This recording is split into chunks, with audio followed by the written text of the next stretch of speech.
G'day guys, it's Troy here with Josh. We're about to take you through a specific shoulder mobility routine. So one way we're going to test to see if it's a mobility restriction to start with, rather than a stability issue, is we're just simply going to get Josh to go feet together for us. And we're going to get him thumbs facing forward, and we're going to get him to raise straight up, keeping arms nice and straight, okay? And that is absolutely fantastic. So we know here, Josh, we would be very happy with this. Good overhead mobility. His shoulders are getting past his ears. And we would say he's got fantastic shoulder flexion, does not have a mobility restriction there. Alternatively, if he did do it, let's say your right side doesn't quite get there, okay? And it stops and it's quite restricted on that right side. We'd go, okay, that's not ideal. Let's get him laying on the ground. Right side down. On your back, sorry. Okay, feet like so.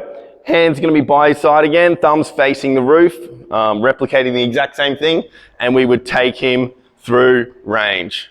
Okay, same thing, shoulder, right side, still restricted. Okay, that definitely tells us that it's a mobility restriction, not stability. Alternatively, if you put him on his back, and he did get full range, he got all the way there, but he didn't standing, that would tell us that there is a big stability problem going on through his scapula, his shoulder blade, and that's where we'd probably go into a lot of like middle lower trap work, lat work, serratus work, things like that, because that's the only thing that's changed between him being on his back and standing. Suddenly his shoulder blade, his scapula, he's been given stability, okay?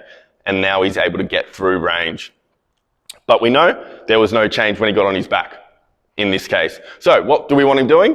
We want to get a ball. A couple of the key main muscles that restrict overhead mobility: levator scap, posterior capsule of the shoulder, okay? Possibly a little bit of rhomboid minor, these sorts of things. So what we want to do, we want to get a ball straight into it. So let's start off, Josh, for this purpose, with the old posterior capsule, okay, which sits right in just behind your shoulder here, okay? He's going to be sort of on his back, a little bit on his side, okay?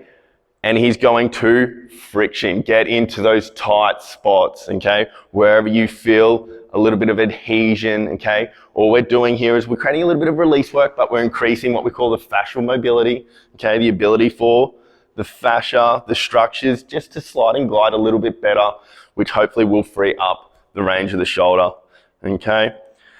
30 seconds, a minute, 2 minutes, take your time, breathe, things like that.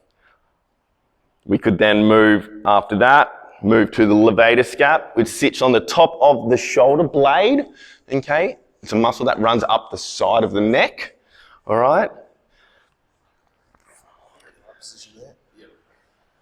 Okay, and in this one, we would get him to pin it. If we really want to bring it out and get into it a little bit more, we could even pull the shoulder across. Okay, that'll really round everything. Yep, good. He's in the perfect spot. All right, he can really get into it. He could then even start to, as he starts to release, he starts to get into it, we can then really test it. Pull these up, bring your arm by his side. Start to create what we call a pin and a stretch. You'd actively start to go through some range, okay? Because it's on stretch as he starts to elevate, okay? What we were talking about before, it's one of the main muscles that restrict this overhead position. So this is effectively a pin and stretch. Okay, we would spend 3, 5, possibly even up to 10 minutes, just depending on how you're feeling, how it's all traveling, releasing, etc., all right? And then once he's done, release a few of these key structures, key muscles in and around the shoulder. What we want to do, we want to retest. We want to see if it's made a difference, okay? Take that away. Let's go through some range. And if it was a lot better or a big difference, fantastic. If it was full range, away you go. Get into your overhead work. That's how we reduce the risk of injury, okay? If it was better, but still not quite there, we might go back to it, do a little bit more, okay? See if we can really, really get it there. All right, guys, thanks. that's everything. Give it a go. Let us know what you think.